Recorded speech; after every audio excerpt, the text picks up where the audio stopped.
Bueno, buenas tardes, yo soy la doctora Eva Sánchez, soy cirujano oncólogo y cirujano general. Y pues el día de hoy vamos a ver lo que es el transoperatorio, ¿sale? Dentro del transoperatorio vamos a tener lo que es cirugía segura, el rol del equipo quirúrgico, como tal los tiempos fundamentales de la cirugía y finalmente una muy breve comentación de los hemoderivados. ¿Vale? Entonces vamos a empezar con el profesiograma, que va a ser el profesiograma o la jerarquía dentro del quirófano. Este va a ser un documento que nos va a ayudar o a describir cuáles van a ser las funciones de cada uno de los participantes del equipo quirúrgico, ¿sale? Nos va a hablar también de cuáles van a ser sus tareas y sus responsabilidades, así como las habilidades y los conocimientos que deben de cumplir para poder desempeñar esta actividad, ¿sale? ¿Con qué intención? Pues con la intención de ofrecer la seguridad al paciente, ¿sale? Disminuir la probabilidad de errores y que todo el movimiento sea mucho más eficiente dentro del quirófano, ¿sale? Para sobre todo, pues cuidar a nuestro paciente, que va a ser el más importante, ¿sale? Al establecer una jerarquía dentro del quirófano, favorece que haya una mejor comunicación y evita el error, ¿sale? O los malos entendidos entre uno u otra persona del equipo. Entonces, ¿a qué vamos a llamar equipo quirúrgico como tal? Va a ser todo el personal del hospital, tanto médico como paramédico, que va a colaborar dentro del procedimiento del acto quirúrgico, ¿sale? Estos van a tener ya bien designadas sus tareas específicas, dependiendo cuál va a ser su rol dentro del equipo, y siempre debe de haber comunicación con el resto del personal, ¿sale? Entonces, al equipo quirúrgico como tal lo vamos a dividir en dos, en lo que va a ser el equipo estéril y lo que va a ser el equipo no estéril. Dentro del equipo estéril vamos a tener lo que va a ser el cirujano, el ayudante o ayudantes, que puede ser primero, segundo o tercer ayudante o los que haya, y el instrumentista. Entonces, estos tres van a ser parte del equipo quirúrgico estéril, ¿sale? Que van a ser los que van a estar en contacto directo con el paciente, ¿sale? Y cercanos a nuestra mesa de operaciones. Y el equipo quirúrgico no estéril va a estar conformado por el anestesiólogo, el circulante y el demás resto de personal que nos puedan apoyar, ¿sale? Como por ejemplo, quizá aquel de rayos X, aquel técnico de rayos X que entra para usar el fluoroscopio, ¿sale? O el laboratorista que entra a recoger o a dejar el resultado de una gasometría, por ejemplo, ¿sale? Entonces, otra vez, para que quede claro, equipo quirúrgico estéril, cirujano, ayudantes, que puede ser primero, segundo o tercero, y finalmente el instrumentista. Equipo quirúrgico no estéril, anestesiólogo y circulante, ¿sale? Ahorita vamos a ver más a detalle cuáles van a ser más o menos las funciones de cada uno, ¿sale? Vamos a empezar por el equipo estéril, vamos a empezar por el cirujano, que este como tal pues va a ser el líder del equipo, ¿sale? Es la persona responsable de todo el acto quirúrgico, ¿vale? Va a tener la jerarquía más alta dentro del quirófano y se va a ubicar regularmente a la derecha del paciente, pero no es una regla. La posición del cirujano va a cambiar dependiendo el tipo de cirugía que se esté llevando a cabo. Para la mayoría de las cirugías del abdomen, incluidas las del abdomen superior, y las del tórax, el cirujano se va a colocar al lado derecho. Pero también hay cirujanos que para las cirugías del hueco pélvico les gusta más colocarse del lado izquierdo, ¿sale? Entonces regularmente están al lado derecho, pero no es una regla o no es una generalidad. La posición del cirujano respecto al paciente puede cambiar dependiendo el tipo de cirugía, ¿sale? ¿Cuáles van a ser las funciones del cirujano? Tiene que explicar al paciente en qué consiste el procedimiento al que va a ser sometido, ¿vale? Tiene que explicar cuáles son los riesgos, las posibles complicaciones y los beneficios de esa cirugía que se le está proponiendo, ¿sí? Lo tiene que explicar tanto al paciente como al familiar.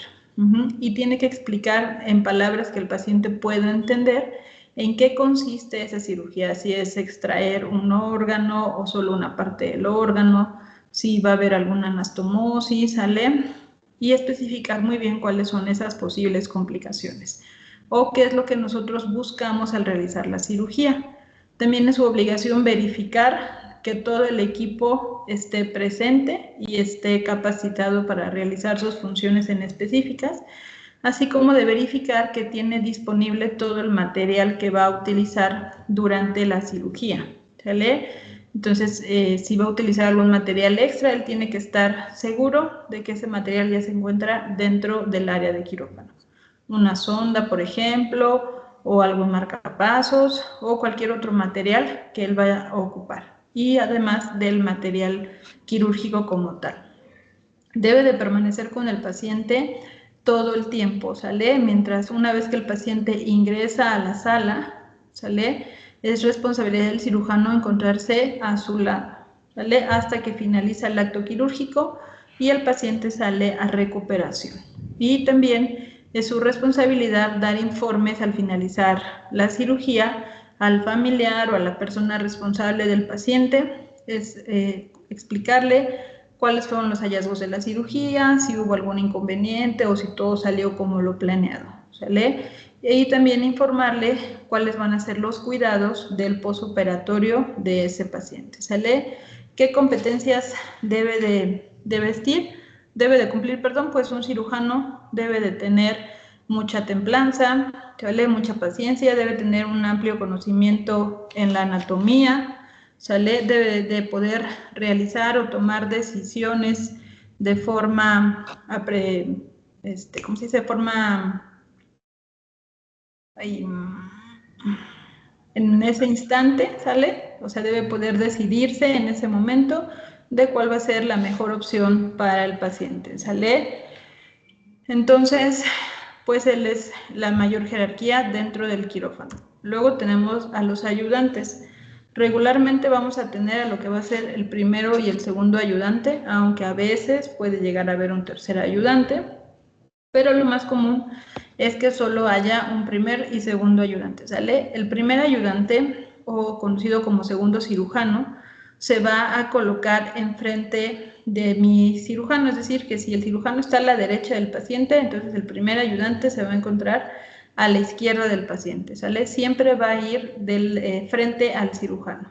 Tiene que cumplir casi los mismos requisitos que el cirujano, también debe de conocer a la perfección lo que va a ser la técnica quirúrgica, porque en caso de que el cirujano le pase algo, no pueda completar, se sienta mal, el ayudante sea capaz de continuar con la cirugía o al menos estabilizar al paciente hasta que pueda ingresar otro cirujano, ¿sale?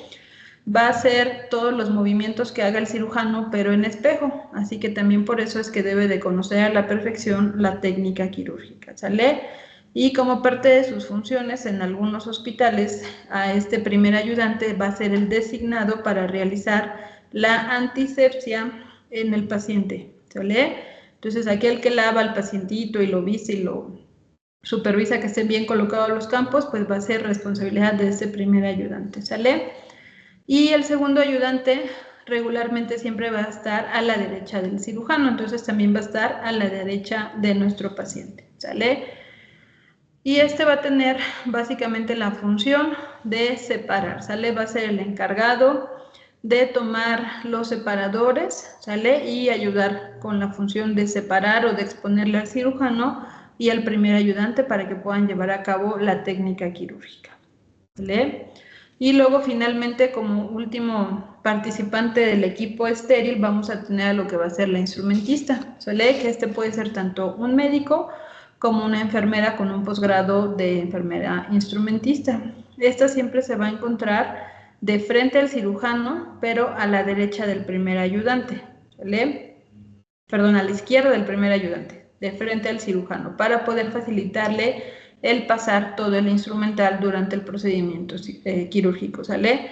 Como parte de sus funciones, esta enfermera o esta instrumentista debe de ser capaz de asegurar la integridad y la eficiencia del campo quirúrgico, es decir, que no se contamine, que nadie se esté contaminando, que cuando la circulante pasa material extra no contamine este campo estéril, ¿sale? También va a ser la encargada de preparar y de vestir tanto la mesa de mayo como la mesa de riñón, ¿sale? Y asegurar que se mantengan en estado de esterilidad o que no sean contaminadas durante todo el acto quirúrgico, así como de vestir y enguantar a todo el equipo quirúrgico estéril, que sería el cirujano y sus ayudantes. Ellas también deben de conocer lo que va a ser la técnica quirúrgica, porque deben de adelantarse 1 o 2 pasos al cirujano para tener listo el material que el cirujano va a solicitar, ¿sale? Y también, como parte muy importante de sus funciones, estos van a hacer el recuento de material y de textiles, ¿sale? Al inicio de la cirugía y al final de la cirugía, ¿sale?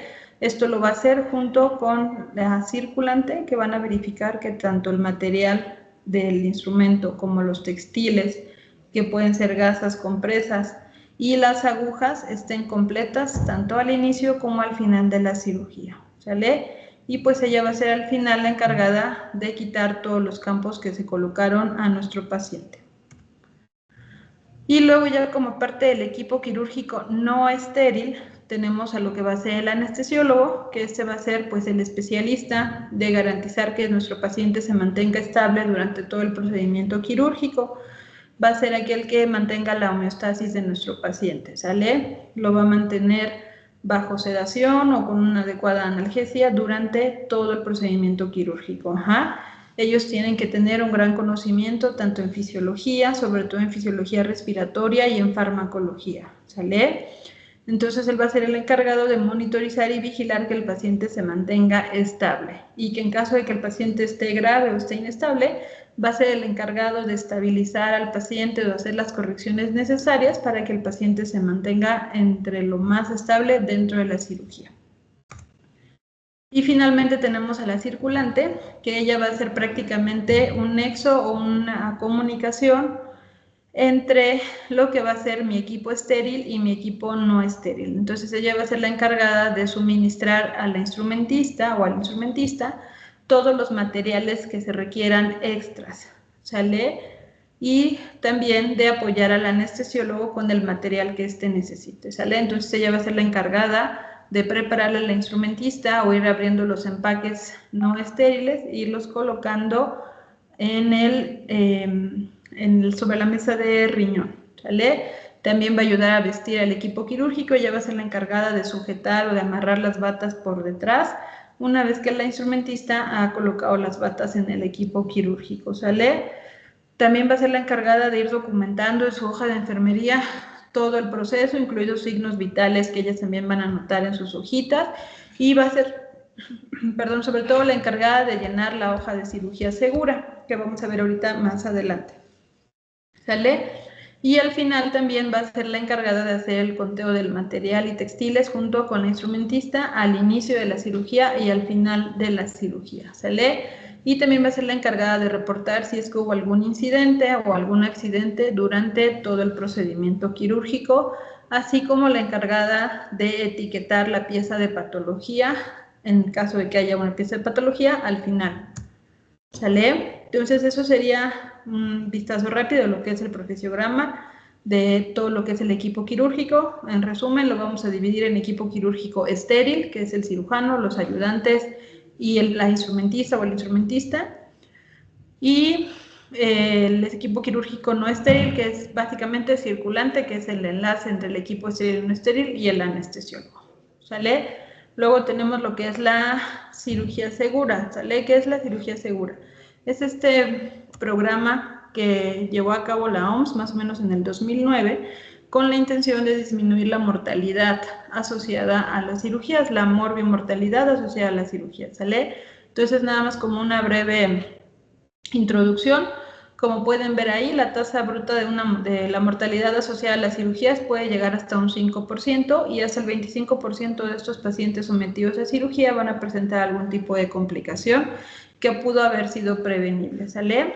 Casi la mitad de estos eventos adversos asociados a la cirugía van a estar relacionados con la atención quirúrgica y al menos la mitad de estos se pudieron haber evitado si se llevara a cabo el protocolo de cirugía segura, ¿sale?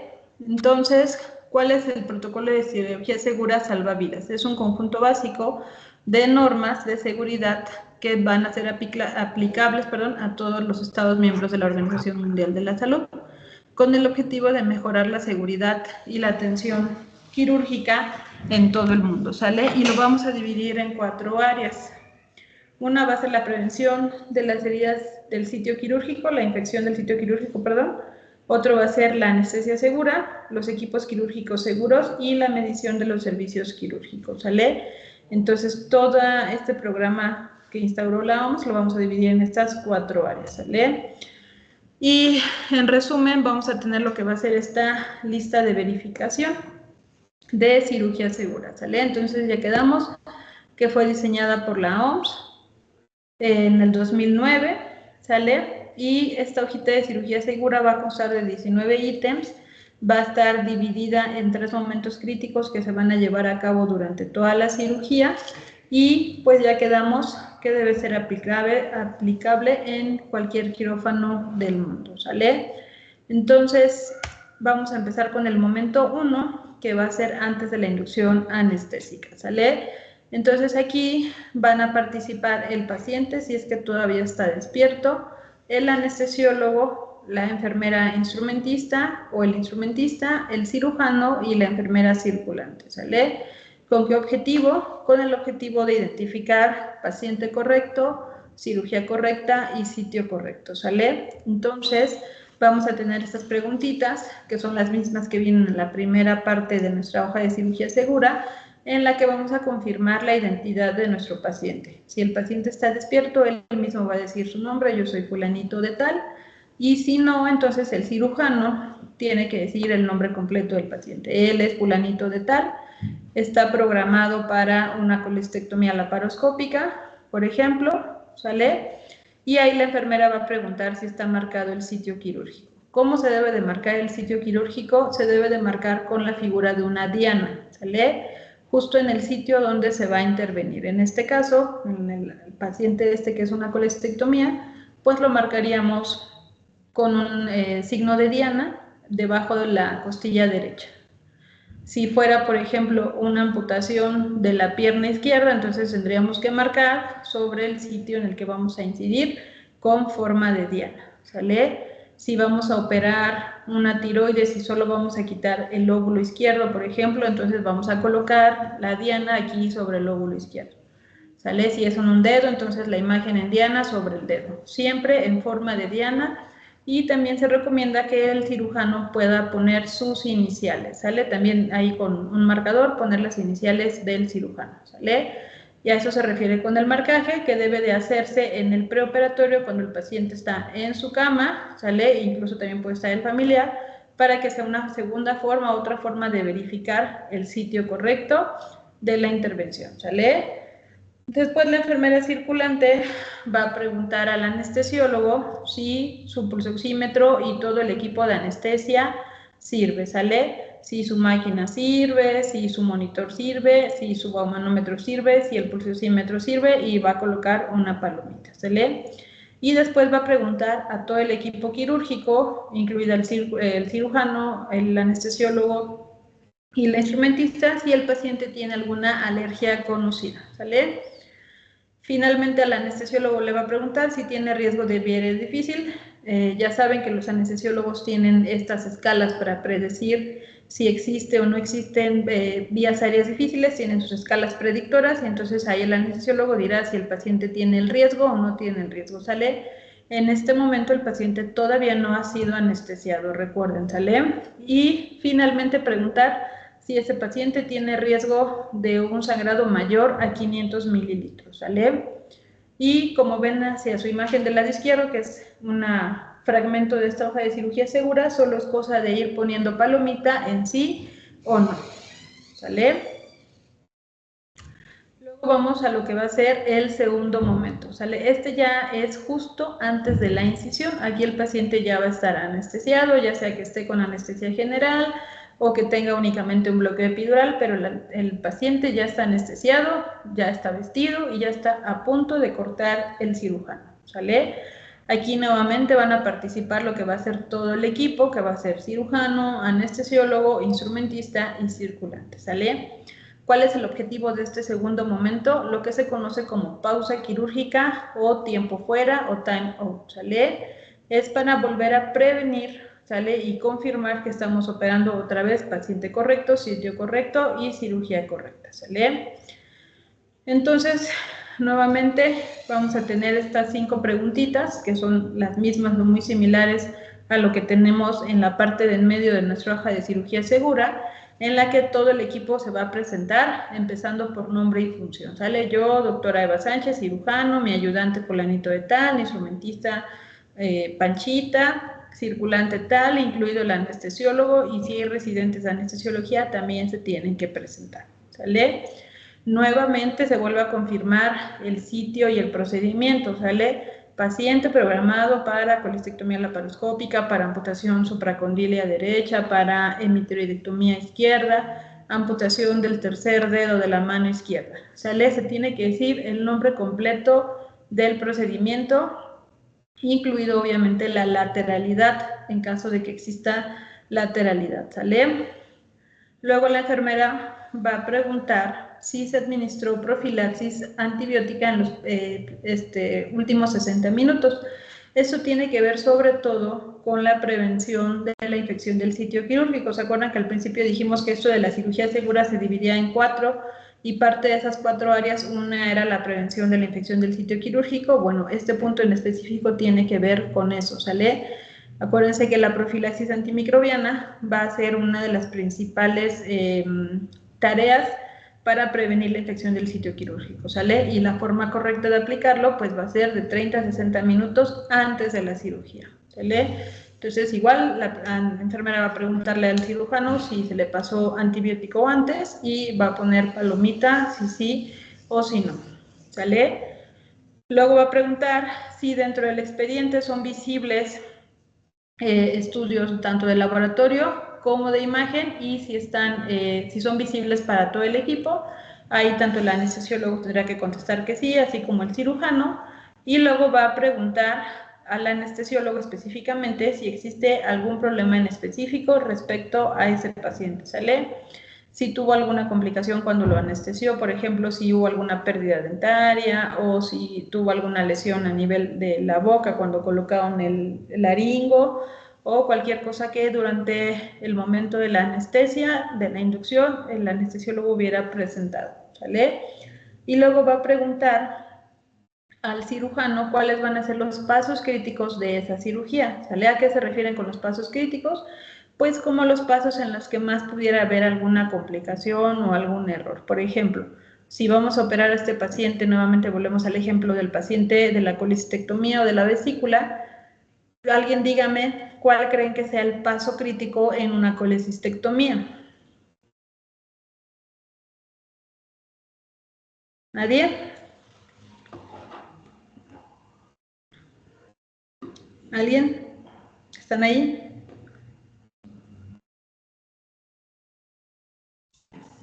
Buenas tardes, doctora. Hola. ¿Sería cuando retira, o bueno, tratar de no lesionar el hígado?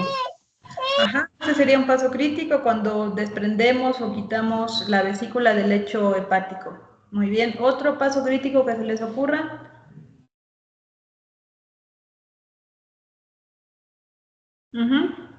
Brando. Doctora, sería el momento de pinzar el conducto cístico y la arteria cística para no lesionar el colédoco, por ejemplo.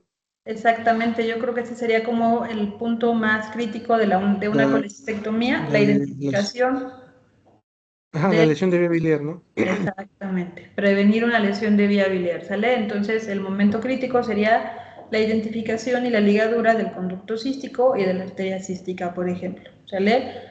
Dependiendo la cirugía, pues va a depender de estos pasos críticos, ¿sale? Y luego, finalmente, la circulante va a preguntar al instrumentista si corroboró que todo el equipo, incluido el bulto y el material, estuvieran esterilizados. Supongo que ya les comentaron en las clases previas ¿Cómo se verifica que el instrumental estuviera esterilizado? Ya saben que la mayoría traen estas cintas testigo que están envueltas y que tienen que cambiar de blanco a negro para saber que sí pasaron por el proceso de esterilización, y que dentro de los bultos pues están también estas tarjetitas que también cambian de color cuando fueron sometidos a las temperaturas necesarias, ¿sale? Entonces pues la enfermera, la instrumentista o el instrumentista van a corroborar que sí, que todos los marcadores cambiaron de color y que sí está estéril y que no estaba húmedo o que no estaba roto el empaque de nada del instrumental que vamos a utilizar, ¿sale? Y finalmente se pregunta cuál va a ser la duración estimada, ¿sale? Se dice en minutos y obviamente solo es un tiempo estimado de cuánto va a durar la cirugía y cuál es la pérdida, perdón, la pérdida estimada de sangre, ¿sale? Y finalmente llegamos a lo que va a ser el tercer momento, que va a ser antes de que el paciente salga del quirófano, ¿sale? Entonces, en ese tercer momento va a participar nuevamente todo el equipo y tiene como objetivo que podamos hacer el cierre de la cirugía segura y establecer un plan postoperatorio inmediato, ¿sale? Entonces, aquí, ¿qué preguntas vamos a utilizar? Las más importantes es que si se confirmó el conteo de gasas o de textiles, incluidas gasas y compresas, agujas y el instrumental, ¿sale? Si está completo. Acuérdense que esto es responsabilidad, anotarlo de la circulante y de la instrumentista, pero el cirujano y los ayudantes también tienen que estar pendientes de que se lleve a cabo este conteo, ¿sale? Si el cirujano ve que ya empezó a cerrar y la instrumentista no ha pedido conteo, es responsabilidad del cirujano recordarle que por favor pida el conteo tanto del material como de los textiles, ¿sale? Entonces, a pesar de que está estipulado que es de la circulante y el instrumentista, tiene que ser responsabilidad de todo el equipo estar escuchando que el conteo de gasas y textiles e instrumental está completo, ¿sale? Luego, que la pieza quirúrgica esté correctamente identificada y etiquetada, ¿sale? Esto tiene mucha mayor importancia cuando estamos hablando de pacientes con diagnóstico o con sospecha de cáncer, ¿sale? Que tenga el nombre correcto del paciente, el nombre correcto de la pieza que se quitó, ¿sale? La fecha y que además esté bien puesta en formol, ¿sale? Para que se preserve adecuadamente. Ajá. Entonces, dentro de la identificación de esta pieza tiene que llevar al menos 3 identificadores del paciente, que sería su nombre completo, su fecha de nacimiento, y si en el hospital existe el número de expediente o su número de seguridad social, también tiene que ir escrito, ¿sale?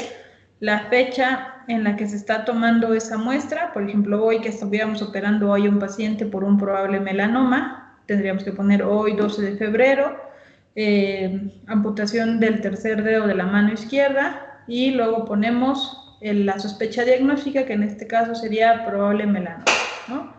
Entonces, tiene que llevar diagnóstico, la identificación del paciente con al menos 3 identificadores que incluya el nombre completo y la fecha de nacimiento, y la pieza que se extrajo, ¿sale? Con lateralidad en caso de que así lo amerite. Si, por ejemplo, quitaban el ovario, tienen que especificar qué ovario es, ovario derecho, ovario izquierdo, o ambos ovarios, o ganglios izquierdos, ganglios derechos, ¿sale? Pero siempre tiene que ir perfectamente especificada, ¿sale? Luego preguntar si hubo algún problema con el equipo o algún incidente que se haya presentado durante la cirugía. Por ejemplo, que se fue la luz, que no entró la planta, que no servían las lámparas de emergencia, o que no servía la succión, que no servía el electrocauterio, que de momento al anestesiólogo se le apagó su máquina anestésica. O sea, cualquier cosa o cualquier incidente que pase durante la cirugía se tiene que reportar, y si no hubo ningún incidente, pues simplemente se pone que no hubo incidente, ¿sale? Y luego, ¿cuál va a ser el plan postoperatorio? ¿A qué se refiere eso? ¿Cuáles van a ser como los pasos críticos o la vigilancia más estrecha que va a requerir este paciente en el postquirúrgico, ¿sale? Por ejemplo, en un paciente que operamos, le quitamos la tiroides, ¿cuáles serían los pasos de la recuperación que a ustedes más les interesaría cuidar en el postquirúrgico inmediato?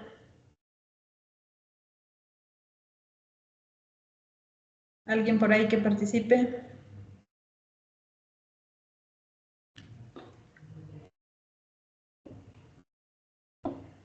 ¿Podría Nadie. ser el inicio de la vía oral?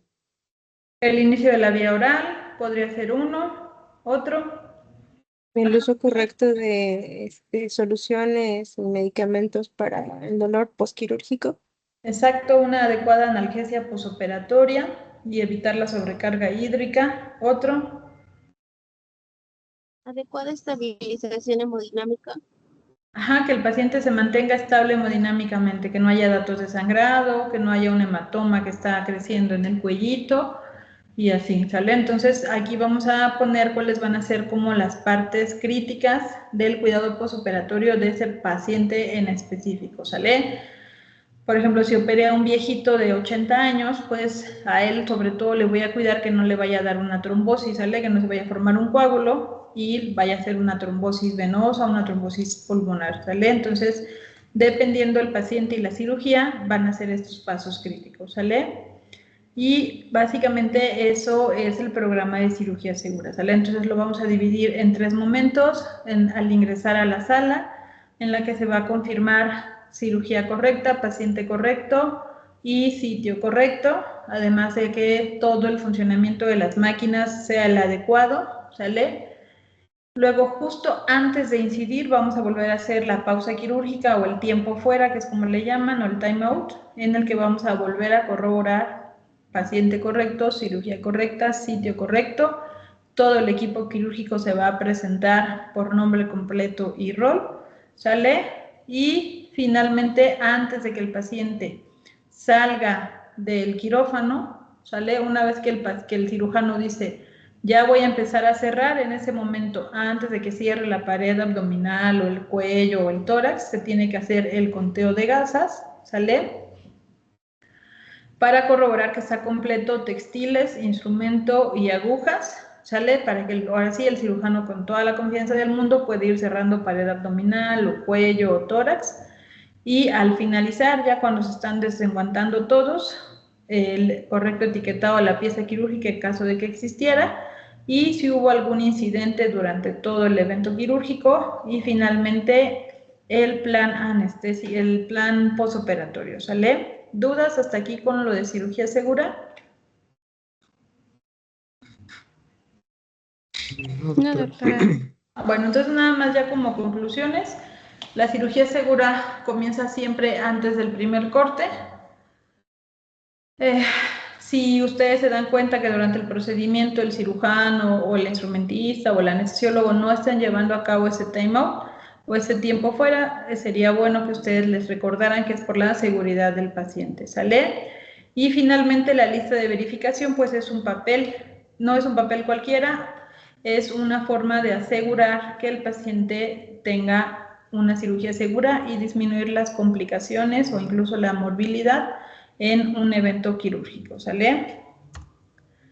Ahora vamos con lo que son los tiempos fundamentales de la cirugía, ¿sale? Entonces, no tuvieron dudas ahorita con lo que vamos, que es el profesiograma y la hoja de cirugía segura, ¿no? Bueno, entonces, ¿qué van a ser los tiempos fundamentales de la cirugía? ¿Sale? Son la forma en la que nosotros vamos a dividir los pasos de una cirugía, ¿sale? Les tiene que quedar muy claro que los tiempos de la cirugía no son secuenciales o no son lineales, ¿sale? Son la forma en la que vamos a dividir las maniobras de la cirugía, ¿sale? Pero esas no van a ser lineales. Quiere decir que yo puedo cortar, luego hacer hemostasia, luego cortar otra vez, luego ir a una disección, luego regresar a la hemostasia o regresar a una nueva incisión, ¿sale? Entonces es una forma en la que nosotros dividimos las maniobras de una cirugía, pero no siguen una secuencia lineal, ¿sale? Entonces, para que toda cirugía se lleve a cabo de forma segura, el cirujano tiene que cumplir con 2 requisitos. Uno, que conozca a la perfección lo que va a ser la anatomía, ¿sale? Para evitar lesionar estructuras adyacentes a lo que nosotros queremos operar, ¿sale? Entonces tiene que conocer perfectamente cuáles van a ser los vasos que irriguen ese órgano, cuáles van a ser sus nervios, cerca de qué está pasando, qué tiene a su alrededor, cuáles van a ser sus relaciones, ¿no? Por ejemplo, la vesícula otra vez, qué relaciones tiene o qué órganos están alrededor de esta vesícula. El hígado va a estar por arriba, el riñón va a estar por detrás y al costado. ¿Qué tiene la vesícula enfrente como una relación? El duodeno. El duodeno, ¿sale? Y el colon también, ¿sale? Entonces, el cirujano tiene que conocer toda la anatomía para evitar lesiones, ¿sale? Y otra parte muy importante es la técnica quirúrgica, ¿sale? Entonces aquí hay que aclarar que una cosa es la técnica quirúrgica y la técnica quirúrgica. Las maniobras de la técnica quirúrgica sí las podemos dividir en los tiempos de la cirugía, ¿sale? Pero la técnica quirúrgica sí lleva una secuencia lineal, ¿sale? Entonces, una cosa es la técnica quirúrgica, que la técnica por sí se divide o se puede clasificar o sus maniobras dividir de acuerdo a los tiempos de la cirugía, que pueden ir y venir, y la otra es el orden que lleva la técnica quirúrgica por sí, ¿sale? Entonces, todas las técnicas quirúrgicas, esas sí llevan un orden y sí llevan una secuencia y no debemos de brincarnos pasos para evitar lesiones de algún otro órgano, ¿sale? Entonces, ¿qué quiere decir con esto? Que, por ejemplo, si yo voy a quitar la vesícula, ya sé que voy a incidir la piel, luego voy a incidir los músculos, voy a hacer hemostasia, ¿sale? Luego voy a abrir el peritoneo, localizar la vesícula, traccionarla, identificar cístico, arteria, ¿sale? Ver que no haya ninguna estructura similar, cortar, ¿sale? Anudarme y extraer la vesícula. Entonces, esa es la técnica quirúrgica. Esos pasos siempre van a seguir el mismo orden, no los voy a cambiar. Pero dentro de esa técnica quirúrgica, yo sí tengo los tiempos fundamentales de la cirugía, que como se dieron cuenta, voy y vengo, ¿sale? Hago cortes, luego hago suturas, que es parte de la hemostasia, luego me regreso otra vez a cortes, luego otra vez a hemostasia, luego hago disección, ¿sale? Entonces, una cosa es la técnica, que es así, lleva un orden, pero los tiempos fundamentales de la cirugía como tal no son en secuencia y no son lineales, ¿sale? Entonces vamos bueno, entonces aquí tenemos los tiempos fundamentales de la cirugía, que los vamos a dividir en 4, que sería incisión, hemostasia, exposición, y dentro de la exposición voy a tener lo que es la tracción y la disección, y finalmente la sutura, ¿sale? Entonces es incisión, corte o diéresis, luego tengo hemostasia, luego tengo exposición, y dentro de la exposición tengo la disección y la tracción, ¿sale? Y finalmente la sutura. Vamos a empezar entonces con el primer tiempo de la cirugía, que va a ser de incisión, corte o diéresis, ¿sale? Como su nombre lo dice, regularmente va a ser el primer tiempo de la cirugía.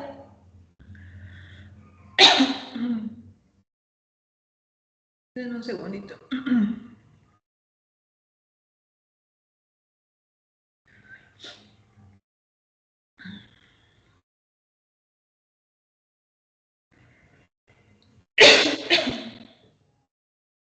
¿Sale? Entonces, ay, perdón, es que ya se me secó. Tenemos que incisión, corte o diéresis, ¿sale? Regularmente sí es el primer tiempo por el que todas las cirugías van a iniciar, ¿sale? Y consiste en la sección metódica y controlada de los tejidos, ¿sale? Conocemos o hay infinidad de instrumentos para este primer tiempo, ¿sale? Como los bisturís, como las tijeras, como las sierras, como las gubias, ¿sale? Dependiendo la cirugía y la especialidad, pues va a haber infinidad de instrumentos para el corte, ¿sale? Entonces, en esta clase únicamente vamos a hablar de los más importantes o de los más comunes a cualquier cirugía, que va a ser lo que es el bisturí, ¿sale? Y las tijeras. Entonces, cuando hablamos de bisturí, siempre vamos a tener regularmente 2 bisturís montados en nuestra mesa de Mayo, ¿sale? Vamos a tener un bisturí del número 3 y un bisturí del número 4, ¿sale? El bisturí del número 3 regularmente utiliza hojas de bisturí más delgadas o más finas, ¿sale?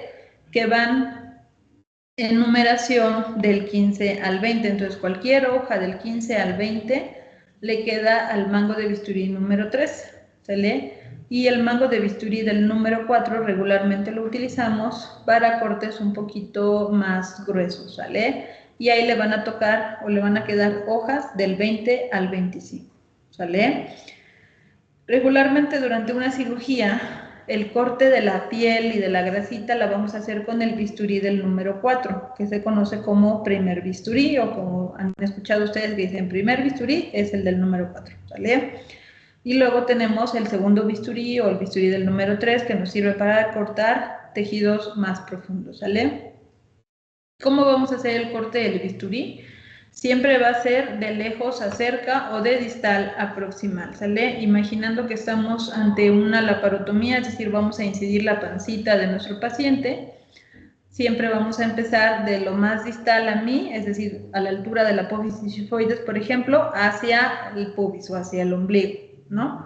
A eso se refiere con que es de distal a proximal, dependiendo del cirujano.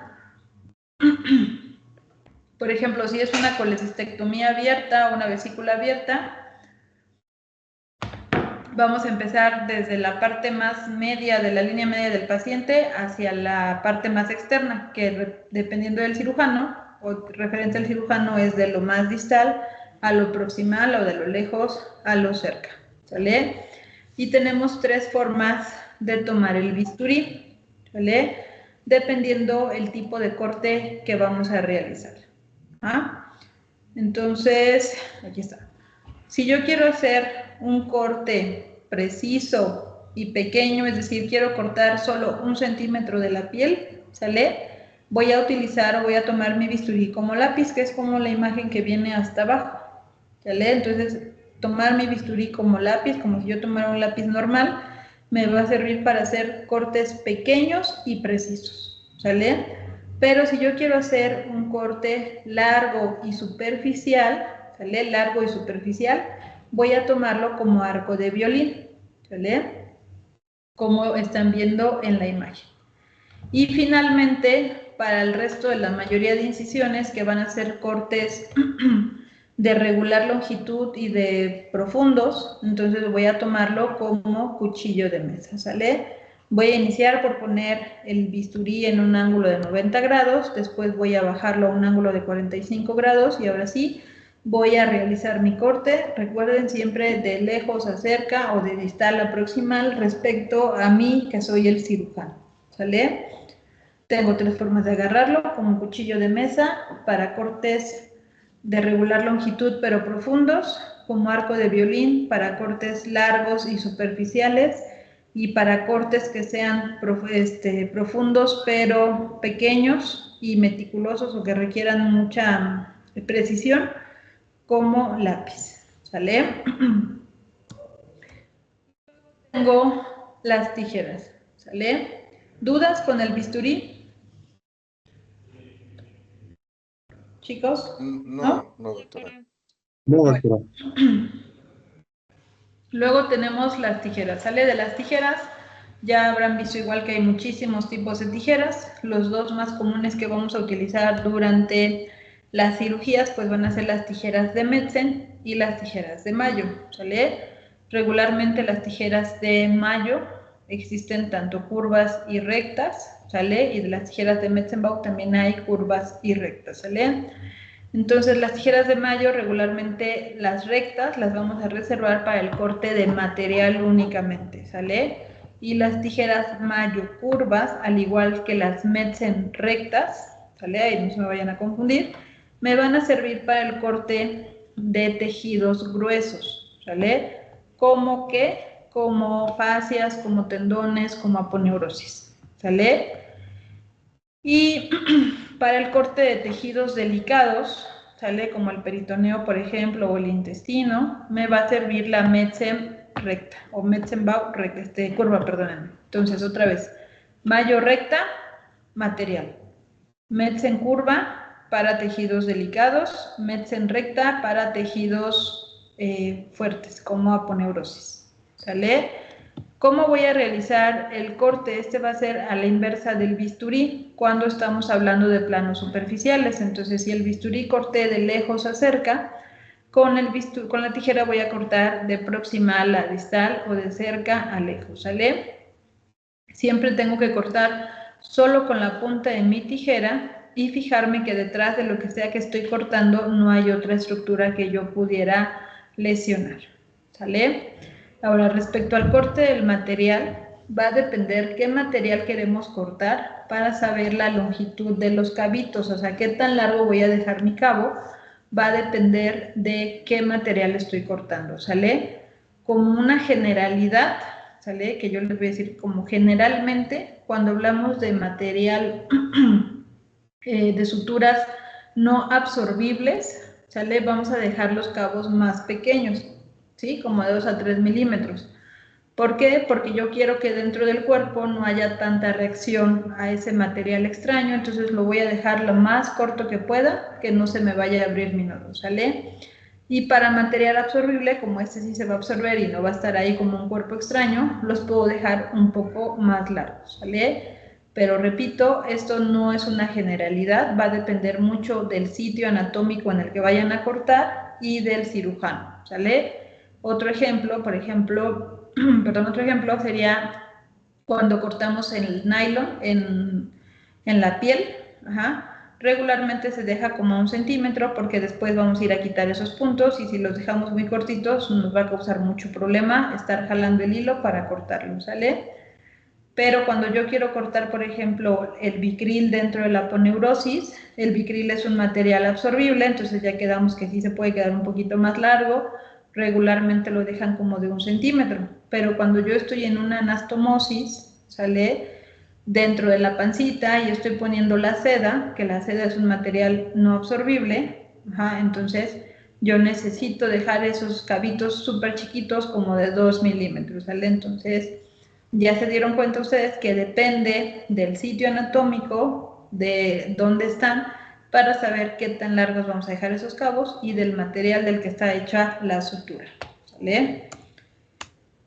Ahora, ¿cómo vamos a montar la hoja del bisturí? ¿Sale?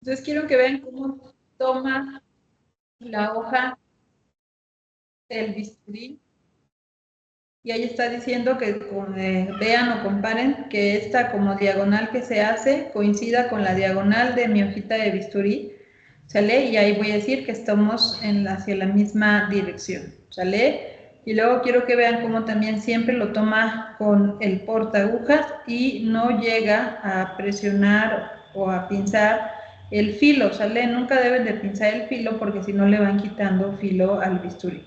Entonces lo pinza lejos de esta hendidura, que es lo que va a entrar en mi hojita de bisturí, ¿sale?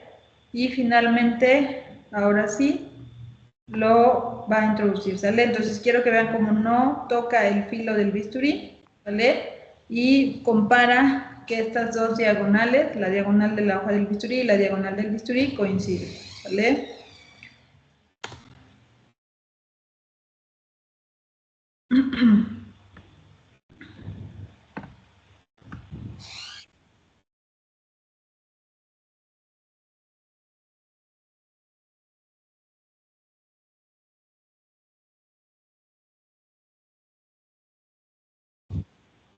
¿Lo vimos?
¿Listo? Entonces esa es una forma en cómo se van a montar las hojas de bisturí, ¿sale? Entonces también otra cosa que quiero que tengan muy en cuenta es cómo vamos a hacer el corte dentro, en la piel, ¿sale? Siempre, siempre vamos a traccionar la piel, como ven en la imagen de la izquierda, ¿sale? Vamos a hacer una leve tracción con nuestra mano no dominante para tensar la piel y que el corte sea lo más recto posible y sin hacer de lado el bisturí para no causar como un corte como en trazos, así como en vistecitos, ¿sale? Y otra vez lo que decíamos, que para planos superficiales regularmente utilizamos el bisturí y para planos profundos, pues la tijera, ¿sale? Luego nada más para clasificar los trazos de incisión, ¿sale? ¿Cuáles van a ser los objetivos de las incisiones? Sobre todo, que nosotros tengamos una adecuada exposición, ¿sale? Que nosotros podamos ver adecuadamente la estructura que queremos operar, ¿sale?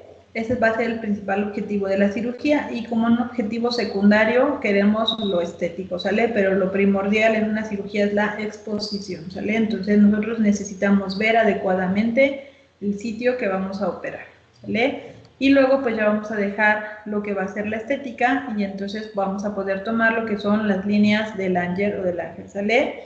Que van a ser estas líneas de colágeno que se van a encontrar debajo de la epidermis y nos van a ayudar a la tensión de la piel, ¿sale? Entonces, en el abdomen va a ser el sitio en el que menos vamos a poder seguir las líneas del Langer porque en el abdomen la mayoría suelen ser horizontales, ¿sale?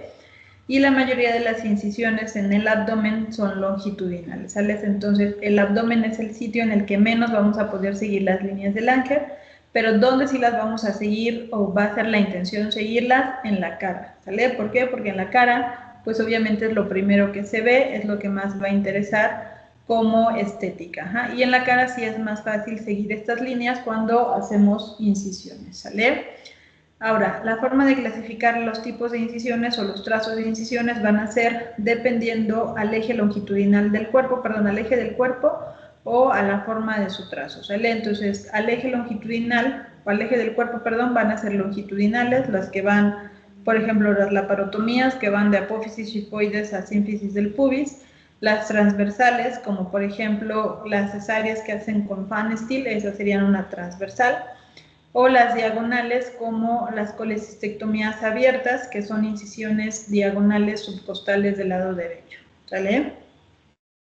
Y luego tenemos que van a ser clasificadas por su trazo, en si tienen un trazo recto, un trazo curvo, un trazo mixto, un trazo semicircular o fusiforme, ¿sale? Entonces aquí tenemos el ejemplo de algunas incisiones, ¿sale?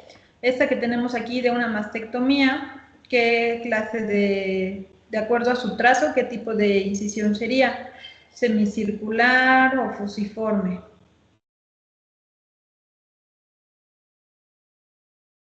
Fusiforme. Fusiforme. ¿Alguien más? ¿No? Semicircular. Semicircular, yo creo que también es semicircular, ¿sale? Esta de aquí, por ejemplo, ¿qué sería? ¿Semicircular, fusiforme o mixta? Esta es una incisión para una disección de ingle, ¿sale? Van a quitar los ganglios que están en la ingle. Fusiforme. Esa es la que se le conoce como incisión en Fusiforme. S itálica, fusiforme, exacto. Esta de aquí, que se conoce como incisión de Mercedes-Benz, que sería una mixta, ¿no? Porque combina un trazo longitudinal con dos trazos diagonales, ¿no? Esta sí podría ser tal vez fusiforme o semicircular, ¿sale? Aquí en esta imagen, otra vez, esta sería una diagonal, esta sería una transversa, una longitudinal, una diagonal, horizontal, ¿sale? Entonces, estas son las formas de clasificar los trazos de la incisión, ¿sale? Luego tenemos lo que va a ser la hemostasia, ¿sale? Que sería el otro tiempo de la cirugía o el segundo tiempo de la cirugía. Aquí de la hemostasia, pues va a ser el procedimiento para cohibir o para detener un sangrado o una hemorragia. Y lo importante es que ustedes sepan que se puede clasificar tanto en temporal o definitiva, ¿sale? Y la temporal a su vez se puede dividir en manual o instrumentada, ¿sale? Entonces, ¿cuál va a ser la hemostasia temporal manual? Como su nombre lo dice, pues va a ser aquella que vamos a llevar a cabo con nuestras propias manos y puede ser la que sea digital, que es como la que está en la imagen de aquí, ¿sale? En la que yo únicamente pues voy a poner mi dedito sobre el sitio en el que está sangrando, ¿sale? Como es en la C. ¿Sí? Si pueden ver ahí, yo solo pongo mi dedito y ya estoy haciendo hemostasia. Hola, doctor. Gracias.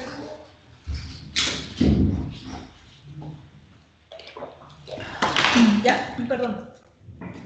¿Sale? Y luego tenemos la dígito digital, que es como la imagen de aquí, la A, en la que tomo el vasito que está sangrando entre mis dos dedos, ¿sale? Y entonces por eso se llama dígito digital. Luego puedo hacer por compresión directa, como ven en la imagen B de aquí de esta imagen, o como en la imagen de aquí, ¿sale? Con una gasa, con una compresa o con mis propios dedos, como ven aquí. Hago compresión sobre lo que sea que esté sangrando. Quizá aquí no tengo identificado el vaso como tal, solo sé que en ese sitio está sangrando y hago compresión con una gasa, con una compresa. O puede ser que haga compresión indirecta, es decir, voy a comprimir en el trayecto del vaso. ¿Sale? Como ven en la imagen de aquí de la muñeca. Aparentemente está sangrando aquí de la muñeca y están haciendo compresión desde arribita, desde el brazo, donde están comprimiendo o cerrando el paso de la arteria humeral, ¿sale? O en la imagen de aquí, en el que está sangrando la femoral, hacen compresión en el trayecto del brazo, ¿sale? Entonces sería una compresión indirecta, ¿sale? Y luego finalmente tenemos la instrumentada, ¿sale? Que aquí ya quedamos que puede ser temporal o definitiva, ¿sale? Cuando es temporal, perdón, vamos a utilizar las llamadas pinzas de forcipresión o pinzas vasculares, que son pinzas atraumáticas diseñadas especialmente para preservar el endotelio del vaso, ¿sale? Entonces, si yo tengo el sangrado de algún vaso que no puedo ligar, por ejemplo, la aorta, la cava, la porta, las mesentéricas, si yo les hice un hoyito, obviamente no lo puedo ligar, entonces voy a usar pinzas vasculares que son diseñadas específicamente para no lesionar el endotelio de los vasos, lo voy a pinzar en lo que hago la reparación de mi vaso, ¿sale? Las pinzas más comunes vasculares van a ser los Bulldog y las Satinsky, ¿sale? Que son clamps Satinsky o clamps Bulldog, que son consideradas pinzas vasculares. Hay más, muchas más, dependiendo la especialidad, pero esas van a ser las más comunes, ¿sale? Y la hemostasia definitiva es la que voy a llevar a cabo con el resto de las pinzas, que las más comunes pues van a ser las Kellys o las Cray o las Mosquito, en la que voy a pinzar el vaso, ¿sale? Estas pinzas van a lesionar el endotelio, así que una vez que lo pincé no lo puedo despinzar porque el endotelio ya va a estar lesionado y forzosamente tengo que ligar el vaso, ¿sale? Entonces, para que no nos confundamos, cuando hablamos de pinzamiento, hablamos de pinzas no vasculares, como Kelly, como Cray, como Mosquito, y cuando hablamos de pinzas vasculares, nos vamos a referir a la forcipresión, ¿sale? Entonces, aquí nuevamente viene cómo vamos a hacer la hemostasia definitiva, que se puede hacer con una ligadura simple, perdón, con una ligadura por transficción, o cuando tenemos que hacer una reconstrucción vascular o poner grapas o cera de hueso, ¿sale? Entonces, aquí viene un video donde pueden ver cómo se hace la hemostasia por ligadura, ¿sale? Entonces ahí van a estar pinzado mi vasito con una pinza de...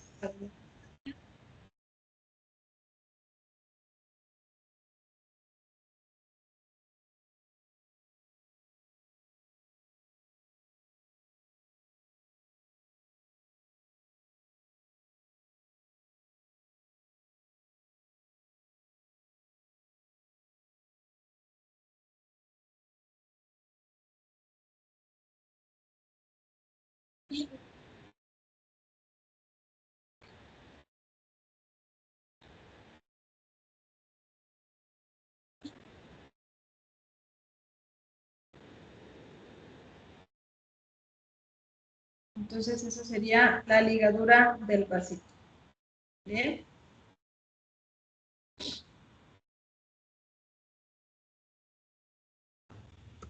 Entonces, nuevamente, ¿cómo sería la hemostasia instrumentada? Que sería la presentación del vaso. Vamos a tener nuestra pinza y nuestro vasito ya tomado, ¿sale?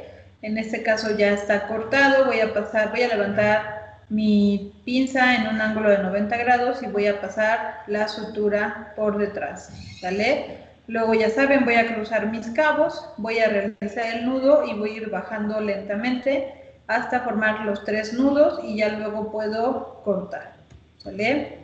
Nuevamente aquí hay un videito de cómo se hace otra vez la hemostasia con pinzas o la hemostasia instrumentada, ¿sale? Paso por detrás, el ayudante le presentó la pinza, ¿sale? Ahí cruzó los hilos, bajó el primer nudo, ¿sale? Quitan la pinza y bajan los nudos subsecuentes y cortan, ¿sale?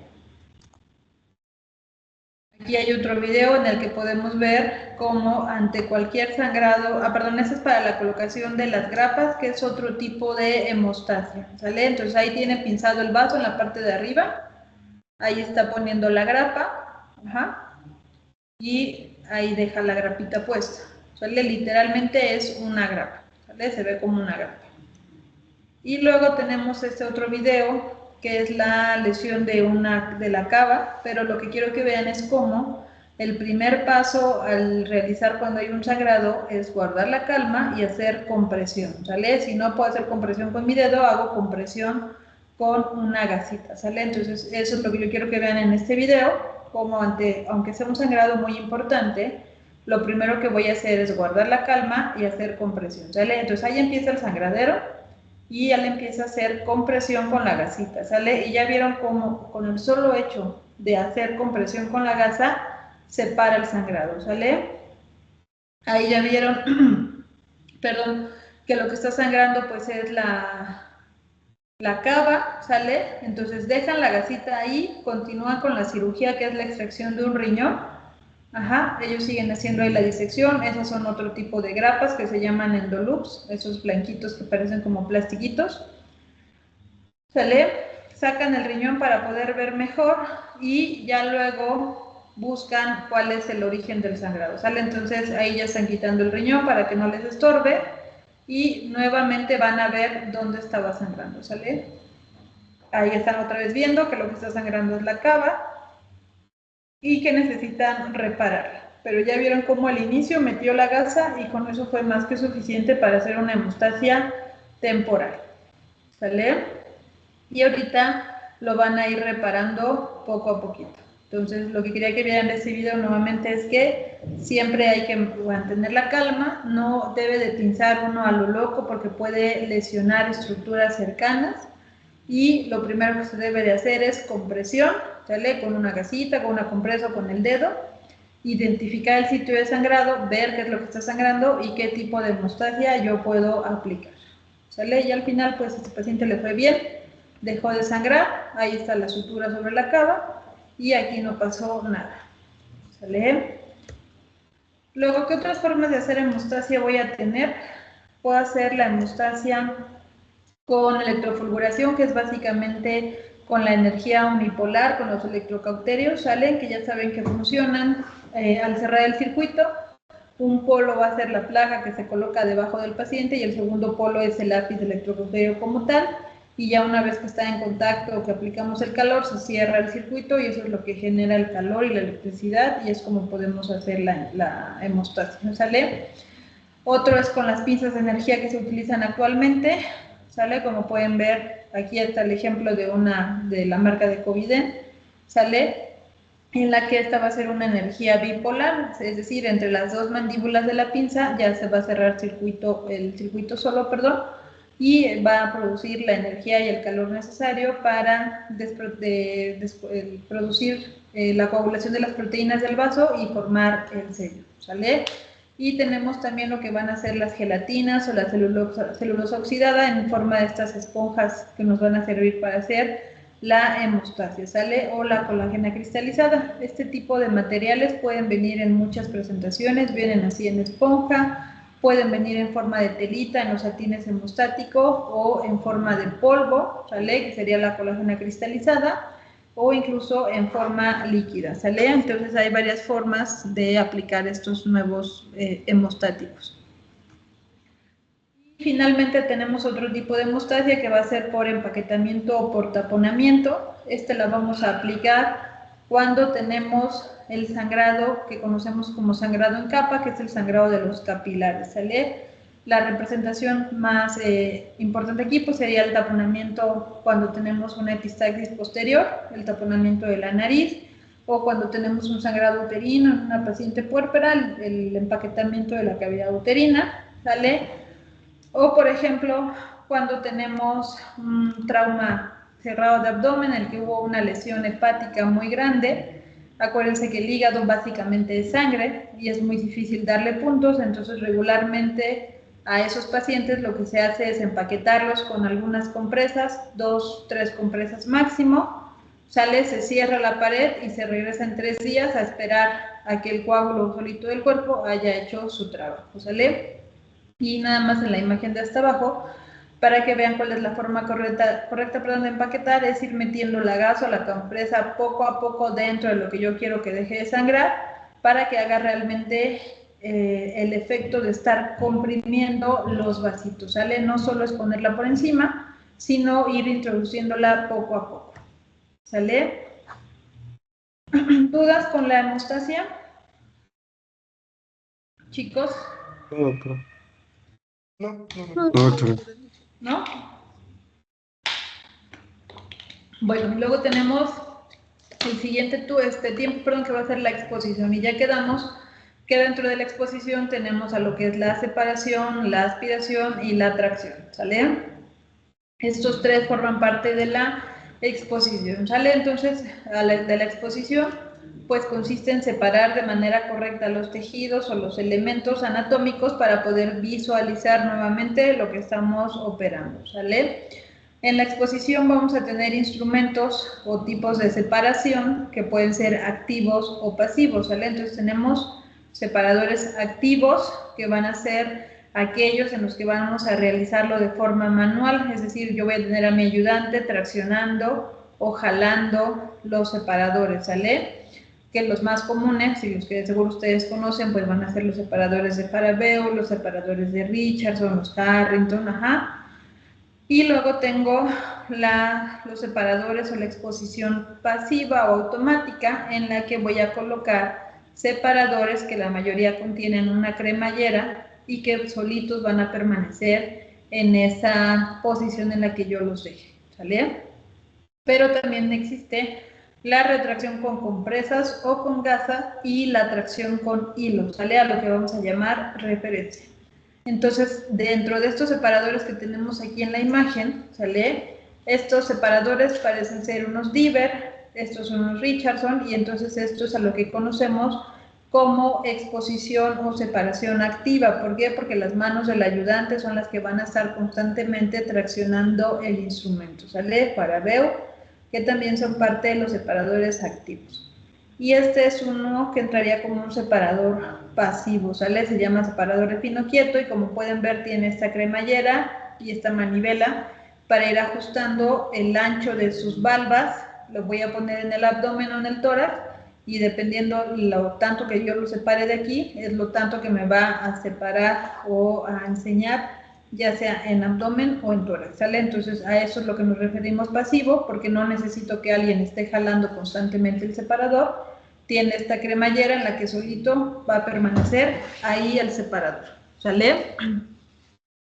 Este otro separador que se llama separador de Beck, como pueden ver también tiene aquí su cremallera, que es como el que veíamos en la imagen de aquí del inicio, en el que yo lo abro, lo pongo a la altura que quiero y ahí se va a quedar de forma inmóvil, ¿sale?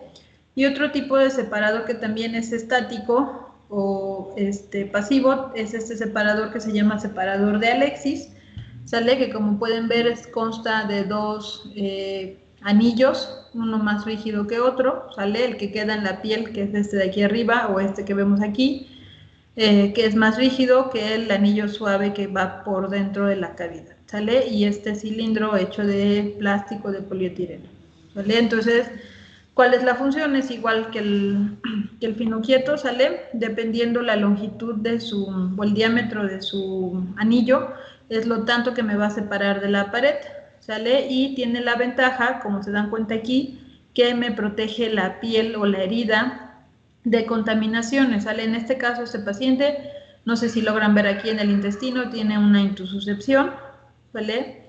Entonces va a requerir una resección intestinal y luego una anastomosis. Y si hubiera salida incidental de contenido intestinal, este plastiquito que me está recubriendo la herida, me protege mi herida, ¿sale? Entonces disminuye la probabilidad de infección. O en el caso de que esto fuera un tumor, entonces no está en contacto con la piel y evita que haya implantes, ¿sale? Entonces es una ventaja de este separador llamado Alexis, ¿sale? Luego vamos con la tracción. Ya saben ustedes que tenemos varios tipos de pinzas que nos van a ayudar a la tracción. Los más conocidos, tenemos una tracción, traumática y otra atraumática, ¿sale? Entonces, aquí como ven en la imagen, es un apéndice y la están traccionando con estas pinzas que tenemos aquí, que se llaman pinzas de Babcock, ¿sale? Que suelen ser pinzas atraumáticas, ¿sale? Que me permiten traccionar o jalar estructuras tubulares, como en este caso el apéndice, pero también me va a servir para traccionar, por ejemplo, las trompitas. Luego tengo otro ejemplo de pinza de tracción atraumática, que sería la pinza de Duval, que es esta que está aquí, que ya saben que la característica, es que acaba en un triangulito, ¿sale? Y finalmente tendría otro ejemplo de pinza traumática, que sería la pinza de anillo, ¿sale? Son atraumáticas porque van a tener estriaciones que van a no lesionar lo que yo esté traccionando. Y luego un ejemplo de tracción traumática, pues sería, por ejemplo, la pinza de Alice o la pinza de Rochester con dientes, ¿sale? Que como pueden ver tienen pequeños dientecitos en la parte más terminal de la pinza y eso me va a ayudar a traccionar sobre todo tejidos duros como fascias o aponeurosis, ¿sale? Y les había dicho al principio que también podíamos traccionar con hilo, como ven en esta imagen, algo que también podemos llamar referencia o lo mismo de aquí, ¿sale? Esta pinza que está aquí es la pinza de Beck que veíamos acá en esta imagen, ¿sale? Y quiero que vean cómo la pusieron a esa altura para sujetar estos dos fragmentos de hueso que están reparando, ¿sale? Y ahí se queda, ya vieron cómo no se mueve, se queda gracias a la cremallera que tiene aquí, entonces a eso me refiero con una separación estática. ¿Sale? Y luego finalmente nada más dentro de esta exposición también hay que hablar de la protección de los tejidos, ¿sale? Que tenemos que tener un manejo suave y delicado de nuestros tejidos para evitar lesiones incidentales, que se le haga un hoyito al intestino por una manipulación muy excesiva, ¿sale? O que por la exposición, ustedes saben que dentro de la cavidad, pues los intestinos se encuentran dentro del líquido peritoneal, que hace que se mantengan flotando, que no rocen unos con otros, ¿sale? Pero cuando estamos operando y los tenemos expuestos, sobre todo en la cirugía abierta, pues se pueden presentar o desecar por el calor de las lámparas del quirófano y puede haber alguna lesión incidental, ¿sale? Entonces, la mayoría de las veces se cubren con alguna compresa húmeda, sale los intestinos o la parte del intestino en el que no estemos trabajando y necesitamos que esté afuera, lo vamos a cubrir con una compresa o vamos a estarlos irrigando de forma constante con solución salina para evitar esta desecación de los tejidos, ¿sale? Y evitar el manejo o la manipulación excesiva para evitar la formación de adherencias en el posquirúrgico, ¿sale? Y luego finalmente lo que sería la aspiración y la limpieza del campo, ¿sale?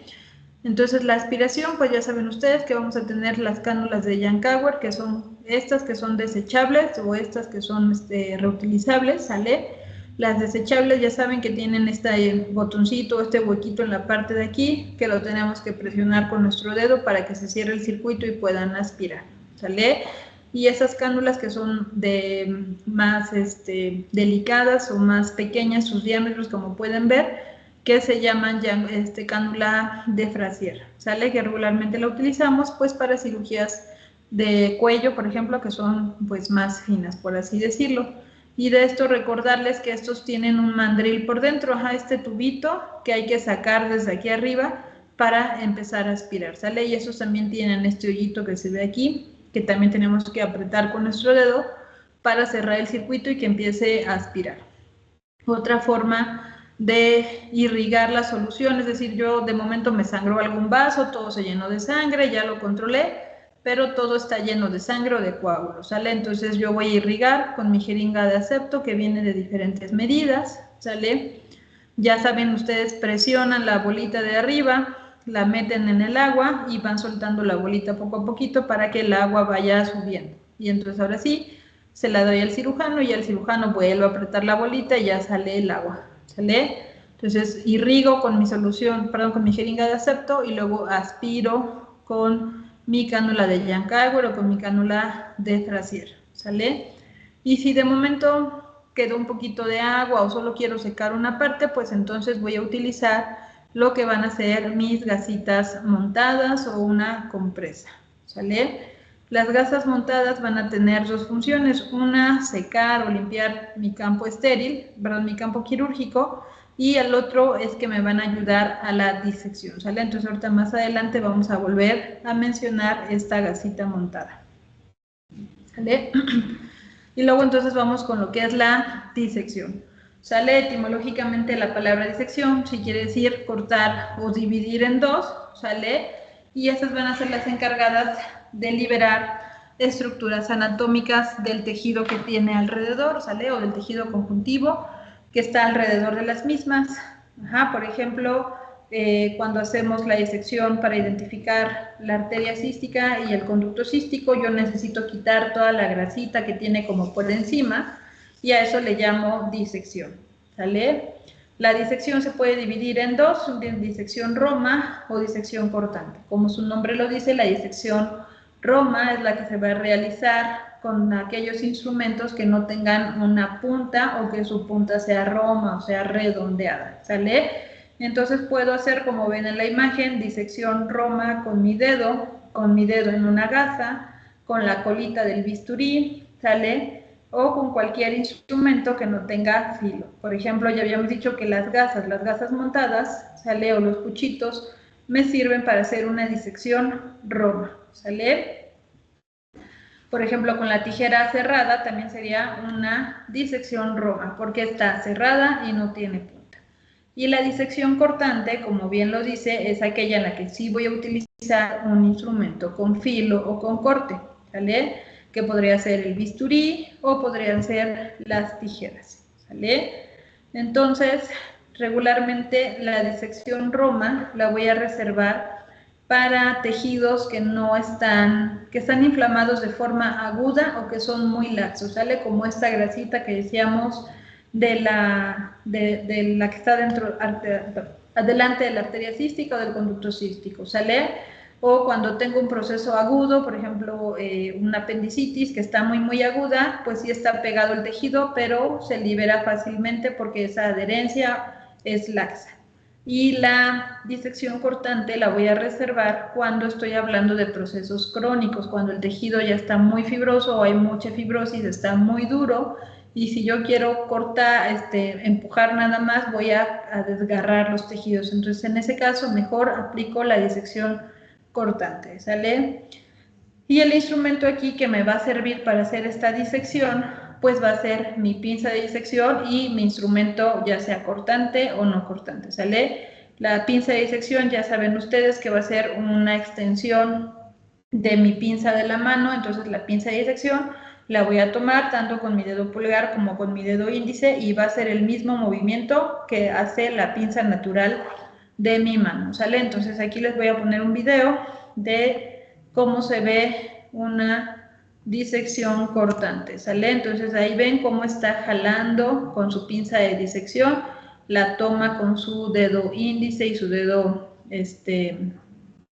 pulgar, ¿sale? Y tracciona la piel para ir cortando con el bisturí, ¿sale? Entonces eso es una disección cortante porque lo está haciendo con el filo del bisturí, ¿sale? Y cada vez que requiere más tensión, vuelve a tomar la piel de una parte diferente, ¿sale?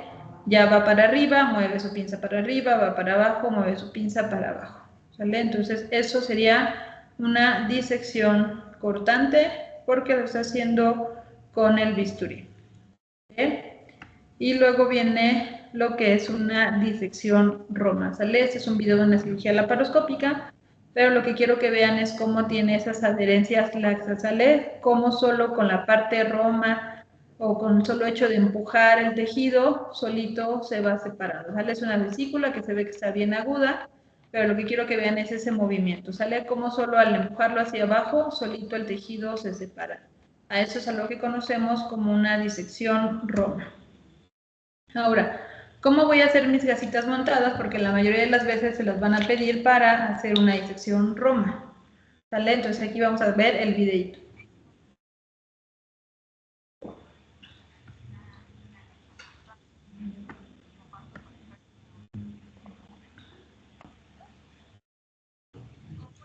Entonces tenemos nuestra gasa extendida en 4 y vamos a ir metiendo todas las puntas hacia adentro de tal forma que al final nos quede como una bolsita y ahí dentro de esa bolsita vamos a meter nuestra última punta, ¿sale? Y entonces ahora sí ya nos queda como un rectangulito con la gasa y lo vamos a sujetar con la pinza de anillos. Como primera opción es con la pinza de anillos. Si no tengo pinza de anillos, lo puedo pinzar con una Alice o lo puedo pinzar con una Rochester, ¿sale? O incluso con una Kelly recta o curva. Hay más formas de hacer las gasas montadas. A mí me gusta más esta primera forma porque siento que queda más segura la forma, porque queda bien sujeta dentro de la pinza y que no se deshace con facilidad, ¿sale? Pero hay otras formas de hacer gasas montadas como esas que están viendo aquí, en la que lo ponemos como en triangulito, ¿sale? Luego pinzamos y vamos metiendo todas las puntas dentro de la pinza, ¿sale? Esa es otra opción.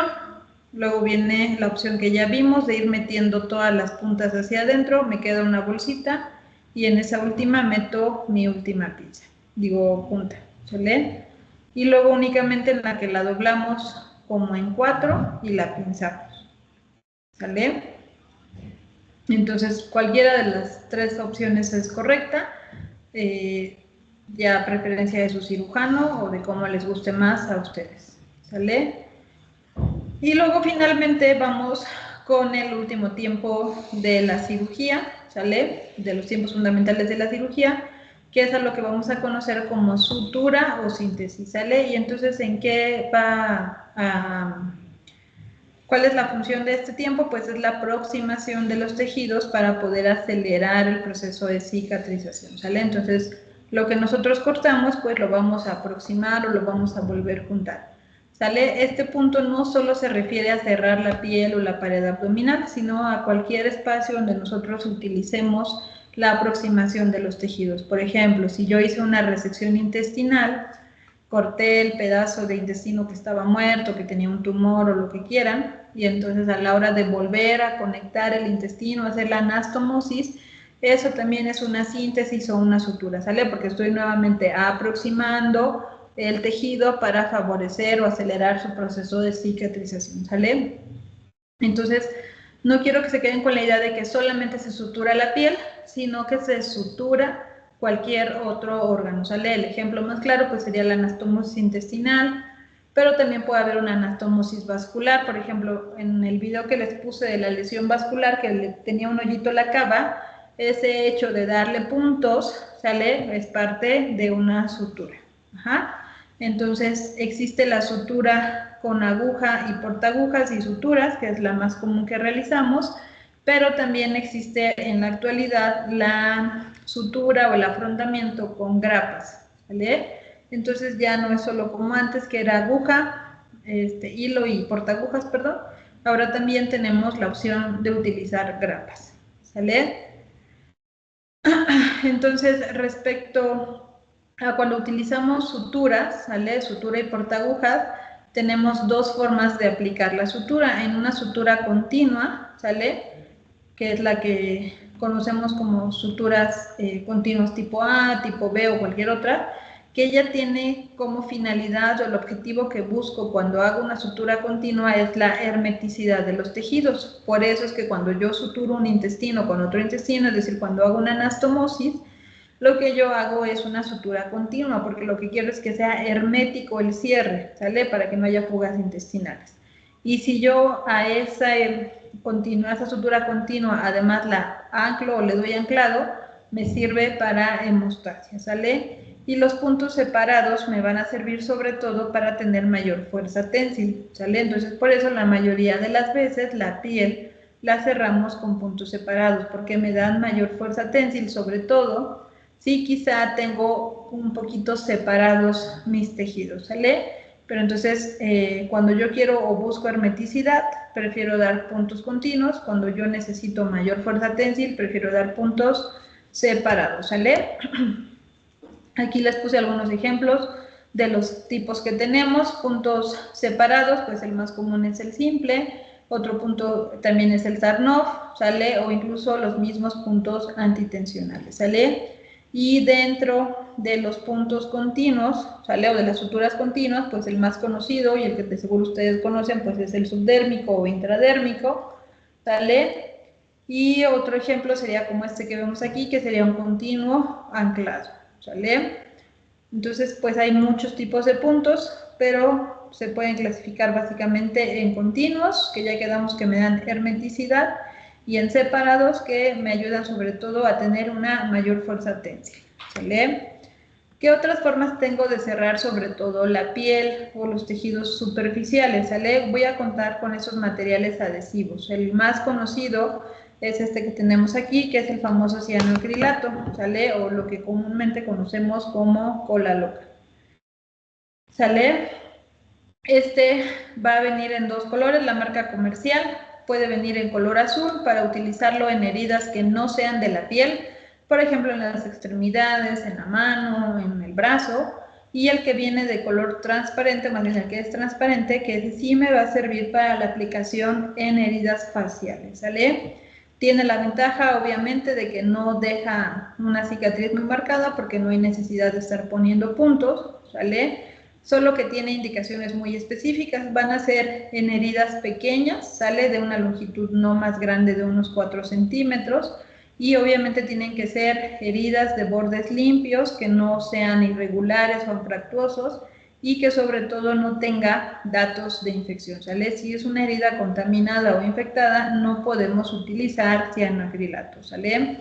Y obviamente que no estén sometidas a mucha tensión. Entonces, por ejemplo, en la espalda no sería una buena idea, porque la espalda es una zona en la que está sometida a mucha tensión. Todo el tiempo estamos moviendo nuestros bracitos y entonces serían sometidos a mucha tensión, ¿sale? Entonces, la forma de aplicar ahorita la vamos a ver. El chiste es que quede una capa por encima de la herida, ¿sale? Y que dejemos que solito se desprenda esa capa. Se va a desprender entre los 4 a los 10 días. No la debemos de retirar, porque si entonces vamos a lesionar la piel que está adyacente. Simplemente esperar a que caiga solita, ¿sale? Y otra que tendríamos sería el uso de cintas adhesivas o de Steri-Trip, que es esta que ven aquí en la piernita, o básicamente es poner vendoletes, ¿sale? La ventaja, pues igual no deja la cicatriz de estar entrando la aguja, pero lo igual que para el uso del cianoacrilato, tienen que ser heridas pequeñas, ¿sale? De bordes regulares, y no en heridas infectadas o en lugares que estén sometidos a mucha tensión, ¿sale? Debemos de colocar la cinta adhesiva cada 6 milímetros y esperar a que solito se caiga, sobre todo si estamos usando la marca comercial, que es Steri-Trip, que es esta que viene aquí. Solitos se van a caer los parches más o menos al 7º día, ¿sale? Y finalmente este otro tipo de adhesivo que tenemos, que es a base de una capa o una base de pegamento adhesivo, de tela adhesiva, y encima estos ganchitos o estos como cierres que se van a ajustar para afrontar la herida, ¿sale? Inicialmente estos solamente se ocupaban o se venden como control de heridas de forma de urgencia o de emergencia, es decir, se pueden acampar, ¿sale? Se cortaron, y obviamente en ese momento no están cerca de un hospital, no están cerca de un sitio donde se le pueda poner una sutura, y entonces vendían o venden estos parches en los que únicamente se colocan y jalan los cierrecitos estos y ya se hace el cierre de la herida, ¿sale?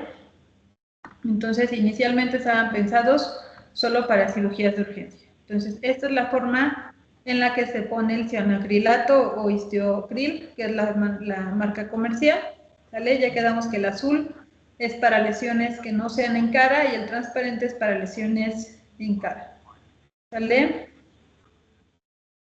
Entonces, ahí les van explicando, básicamente ya vieron que incluso parece una cola loca, afrontamos con nuestros dedos la herida y hay dos formas de aplicarlo, uno en el que vamos a ir poniendo pequeñas bolitas del cianoacrilato y luego las vamos a esparcir, o lo iniciamos esparciendo desde el principio.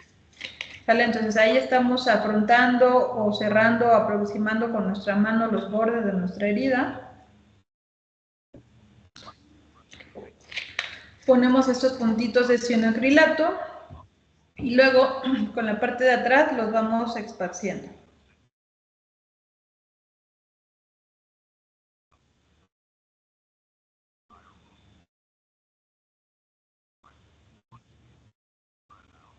¿Sale? Y entonces esa capita azul que se formó, ahí la dejamos, solita se va a caer, ya quedamos máximo al 7º día.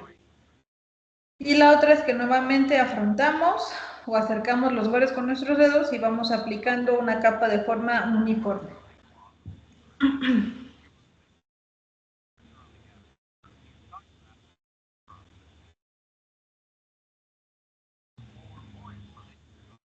¿Sale? Y luego tenemos este otro video que es el ejemplo de estas banditas nuevas que ya les dije que regularmente se utilizan para cirugías de emergencia, en la que se coloca sobre la herida y luego nada más se traccionan estos hinchitos y es una forma de aproximar las heridas. Tiene más usos en la medicina de emergencia o la medicina de urgencia. ¿Sale?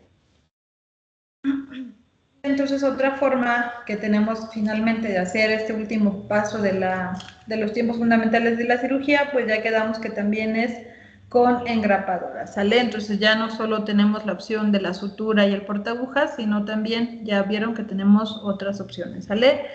Entonces ahora tenemos el uso de engrapadoras, que estas van a tener múltiples funciones, nos van a servir tanto para hacer la sutura o la unión, sobre todo del intestino, pero ya en la actualidad también me sirven para hacer la resección o la transección de los órganos, ¿sale? Es decir, quitar solo una parte del órgano o quitar el órgano por completo, ¿sale? Tiene como ventajas que obviamente me va a reducir el tiempo quirúrgico y la mayoría de estas engrapadoras ya tiene incluido el cuchillo o el corte, ¿sale? Entonces al mismo tiempo que pega hace el corte, ¿sale? Existen 3 tipos de engrapadoras intestinales, que va a ser la recta, la curva y la circular, ¿sale? Entonces, estas imágenes que tenemos aquí son de los tipos de engrapadoras que tenemos. Esta que está hasta aquí abajo es la que conocemos como una engrapadora recta, ¿sale? Como pueden ver, existen varios diámetros de grapitas y siempre son en una línea doble, ¿sale? Entonces aquí es una línea, esta es otra línea para una mayor seguridad del paciente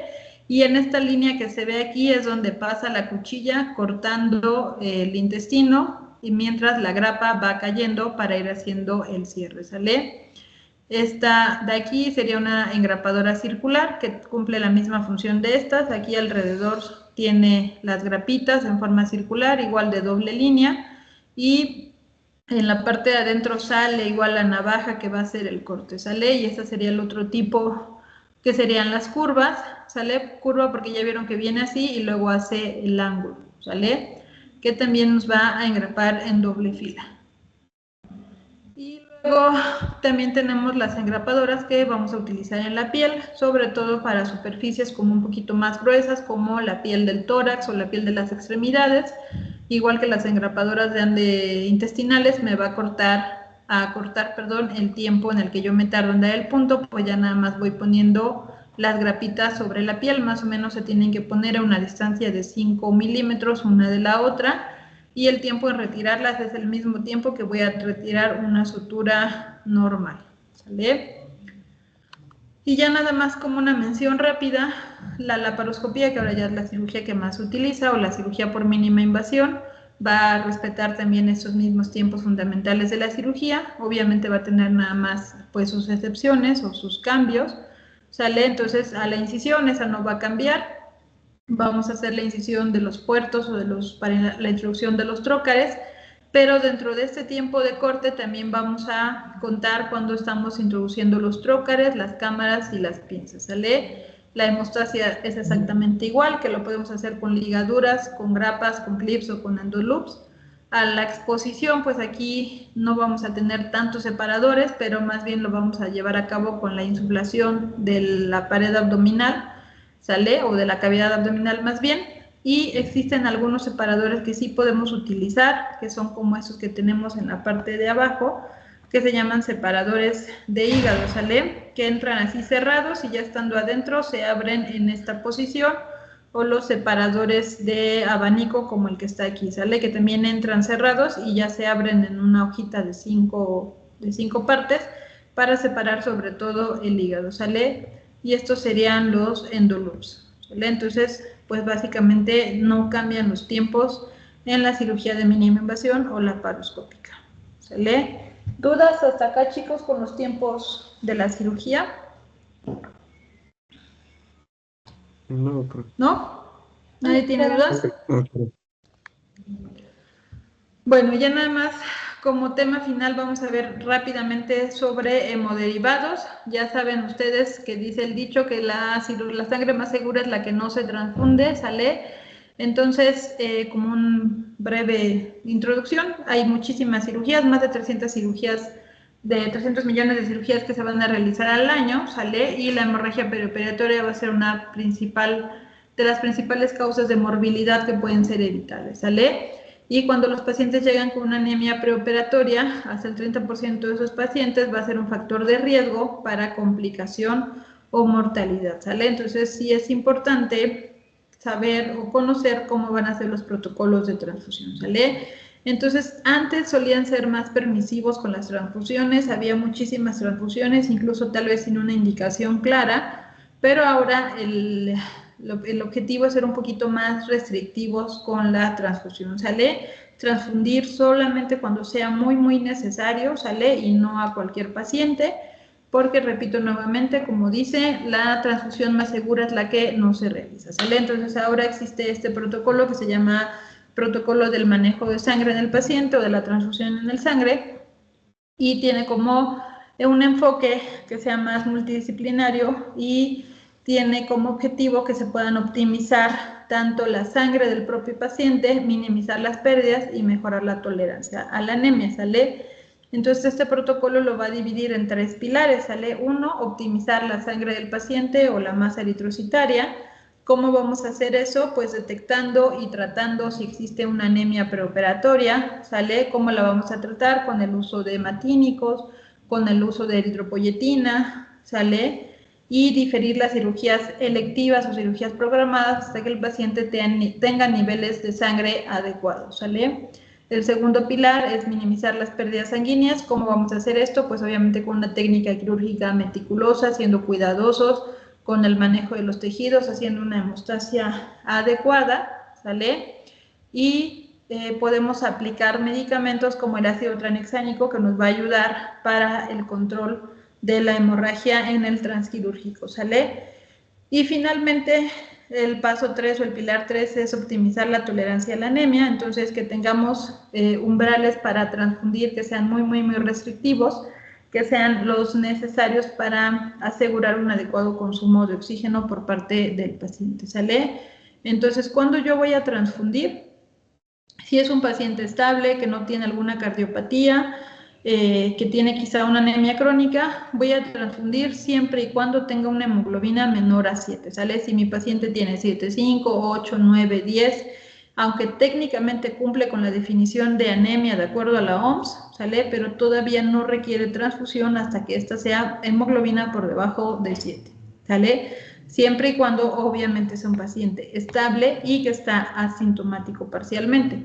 Si tengo hemoglobina de 8, pero mi paciente está hipotenso, está taquicárdico, está pálido, está diaforético, bueno, a ese paciente sí lo tengo que transfundir antes, ¿sale?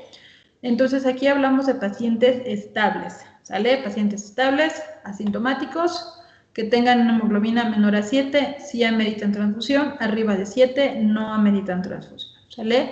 ¿Cómo voy a transfundir? Tengo que transfundir un paquete y tomar una BH de control, ¿sale? Reevaluar siempre. No es correcto indicar 2 paquetes de golpe o 3 paquetes de golpe, ¿sale? Porque lo que yo quiero es llegar a esa meta por encima de 7 para estabilizar a mi paciente y ya luego hacer la corrección o llegar al 12 ya con hematínico, ¿sale? Pero si mi paciente es cardiópata, ahí voy a tener como umbral una hemoglobina de 8, ¿sale?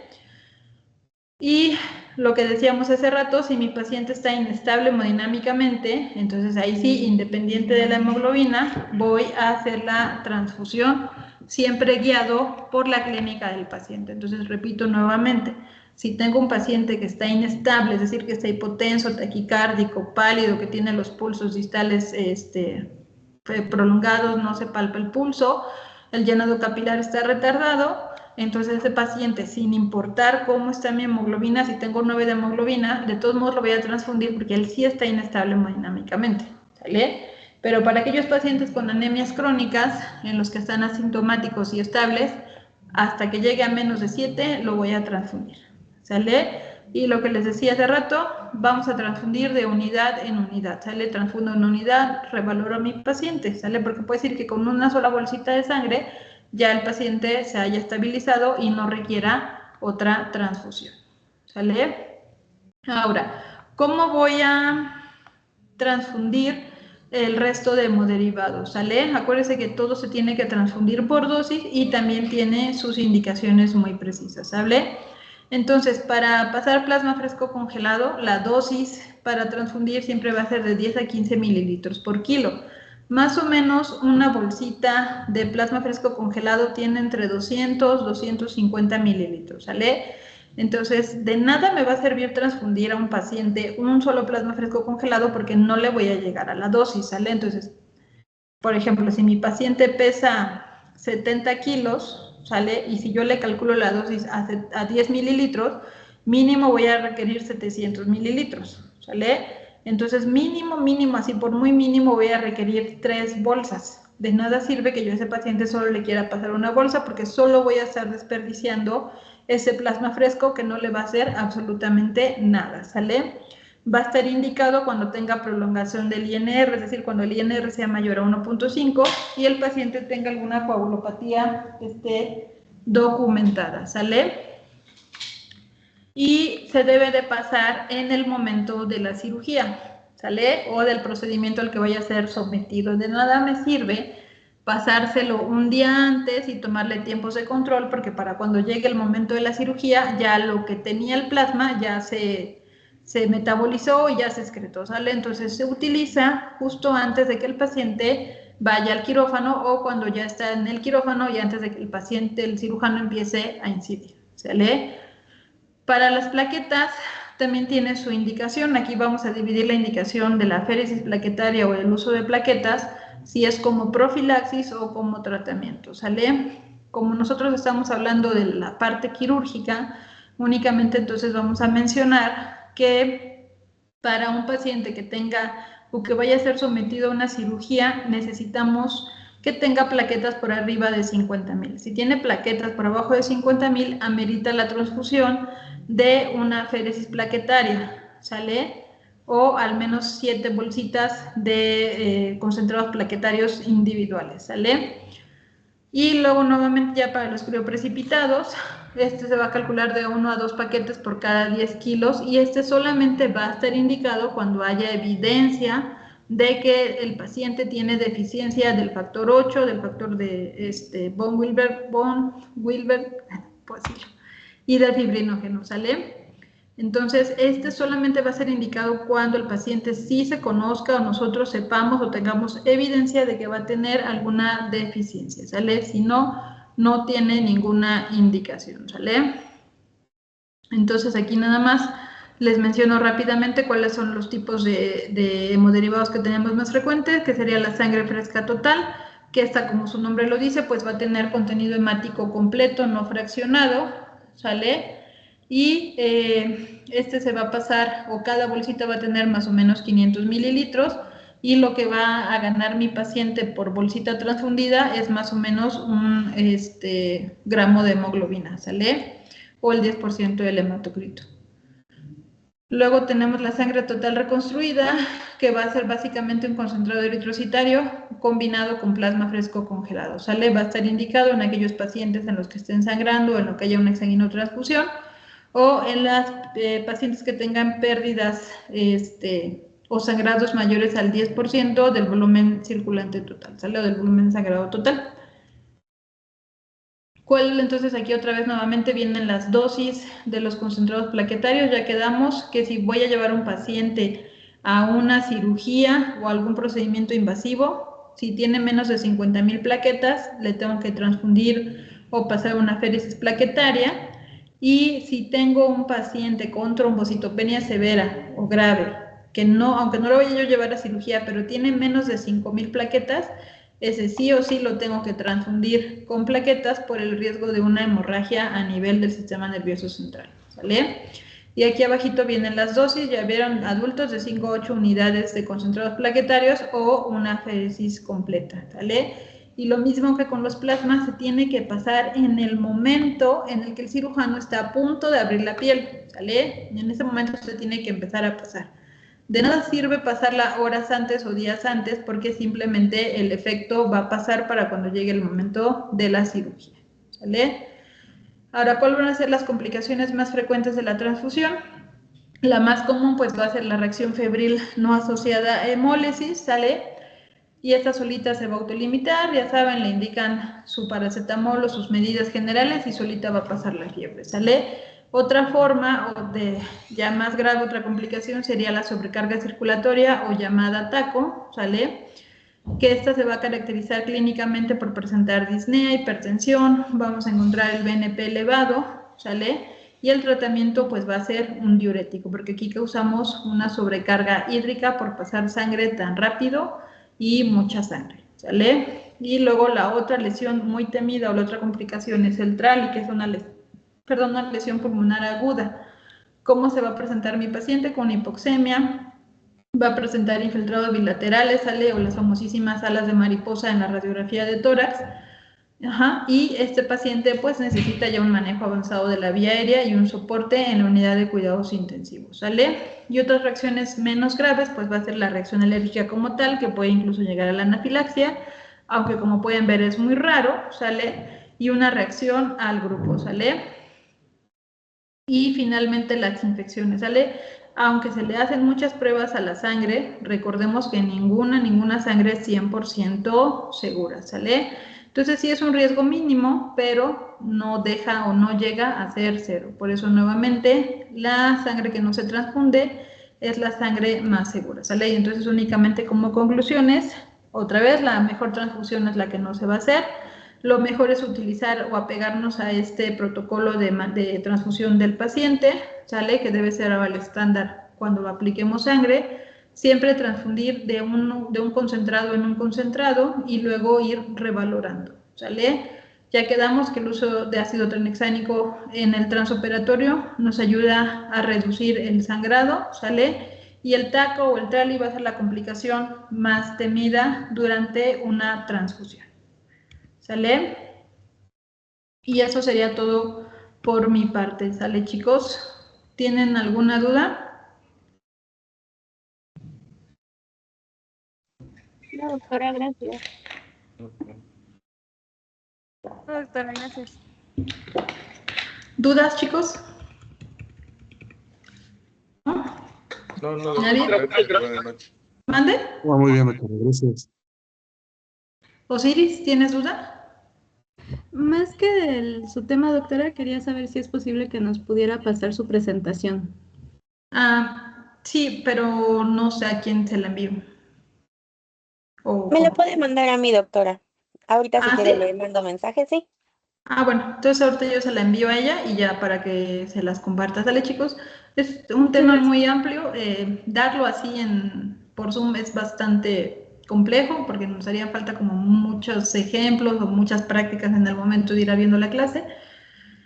Pero pues espero que se les haya quedado al menos como las partes más importantes, ¿sale? Y ahorita les comparto mi presentación y ya para que se las hagan extensiva a ustedes. ¿Alguna otra duda, chicos?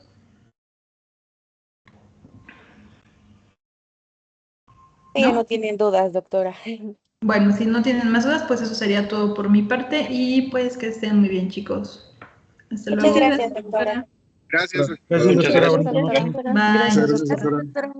Gracias, doctora.